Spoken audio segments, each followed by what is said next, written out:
Hello guys, welcome back to management mantra by doctor Barkha Gupta. I am doctor Barkha Gupta. So guys, एक question बहुत ज्यादा पूछा जा रहा है बच्चों से कि क्या मैम बच्चे पूछ रहे हैं कि क्या ऐसा कुछ हुआ है कि हमारे एग्जाम का जो सिलेबस है वो चेंज हो चुका है, तो या फिर एग्जाम का जो पैटर्न है वो चेंज हो चुका है। तो मैं आपको एक चीज क्लियर कर दूं, सिलेबस तो चेंज नहीं हुआ है, लेकिन हाँ सिलेबस को देखने का तरीका जो है वो थोड़ा सा हमको चेंज करना पड़ेगा। साथ ही साथ एग्जाम का जो पैटर्न है वो डेफिनेटली चेंज हुआ है। ऐसा नहीं है कि पहले के जैसे ही हमारा बिल्कुल सिंपल क्वेश्चन आ जाते थे और सिंपल हम उसको सॉल्व कर देते थे, वो वाला कंडीशन अब नहीं रह गई है।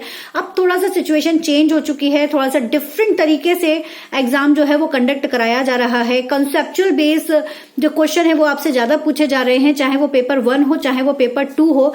जैसे अगर मैं पेपर 1 की ही बात करूं तो आप देखोगे कि पेपर 1 में अभी जो लेटेस्ट पेपर है इसमें जनरल अवेयरनेस के क्वेश्चंस और करंट अफेयर्स के क्वेश्चंस काफी हद तक पूछे गए हैं। इवन ये जो क्वेश्चंस पूछे गए हैं वो बिल्कुल करंट की सिचुएशंस के बेसिस पर भी पूछे गए हैं। लाइक कहीं पर अगर कोई साइक्लोन आया है तो उससे रिलेटेड आपसे क्वेश्चन पूछा गया है।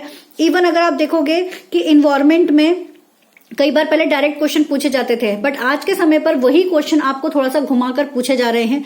आपकी डीपली नॉलेज को वहां पर चेकआउट किया जा रहा है पेपर 1 में। आप इसी तरह से अगर जो आप देखोगे डिजी लॉकर से रिलेटेड क्वेश्चन जैसे पूछा गया है इस बार, अगर आप देखोगे रीजनिंग भी आपका पूरा IQ बेस्ड था। अगर आप ना अच्छे से उसको करोगे तो आपका आसानी से क्लियर हो जाएगा। इसके अलावा कम्युनिकेशंस में भी क्वेश्चन जो पूछे गए हैं वो ज्यादातर क्वेश्चन आपके IQ बेस्ड हैं। इस तरह के क्वेश्चन पूछे गए हैं बेसिकली जो आपको सिलेबस में कहीं देखने को नहीं मिलेगा, लेकिन अगर आप क्वेश्चन को अपनी खुद की नॉलेज के बेसिस पर, अपनी खुद की इंटेलिजेंसी के बेसिस पर सॉल्व करोगे तो वो आप इजीली कर पाओगे। लेकिन इसके लिए आपको चाहिए रेगुलर प्रैक्टिस, जिसकी बेसिस पर आप इन चीजों को कर पाओगे, क्योंकि इसको समझना और इसको पहचानना ही सबसे ज्यादा जरूरी हो जाता है। इसके साथ ही साथ अगर आप देखोगे ICT में memory, software, new portal, social media, इनसे जुड़े हुए क्वेश्चंस बहुत ज्यादा पूछे गए हैं। तो ये सारे के सारे भी लेटेस्ट इन्फॉर्मेशन के बेसिस पर आप लोगों से पूछे गए हैं। फिर किसने किसका आविष्कार किया, इन्वेंशन किसने किया है, किसने क्या कहा है, इस तरह के क्वेश्चंस भी कई ज्यादा पूछे जा रहे हैं इस बार के पेपर के पैटर्न्स में। तो यहाँ पर ना कुछ चेंज हमको देखने को जो मिल रहा है कि फैलेसी हो गया, मालवेयर, वायरस और हैकिंग हो गया, इनसे रिलेटेड क्वेश्चंस भी ज्यादातर पूछे गए हैं। बाइनरी स्टेटमेंट से क्वेश्चन पूछे गए हैं।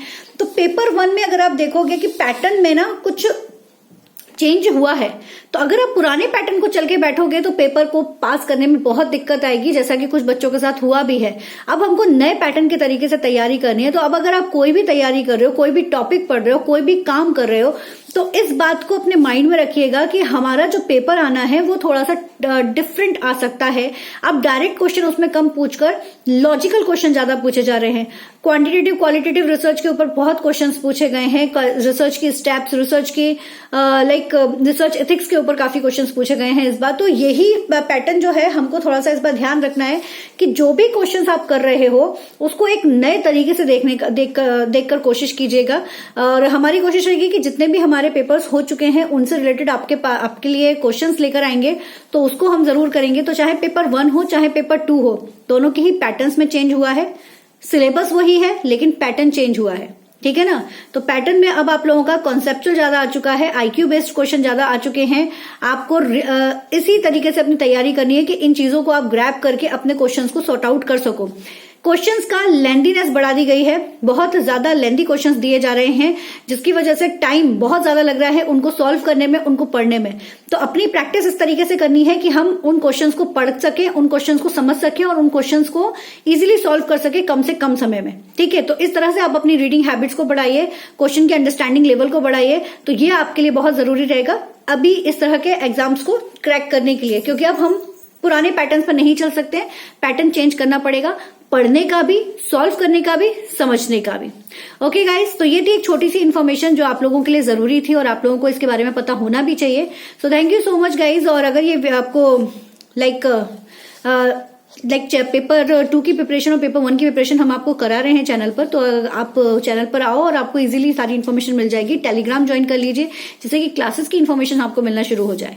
Okay guys, thank you so much. Keep study hard with smart. All the best.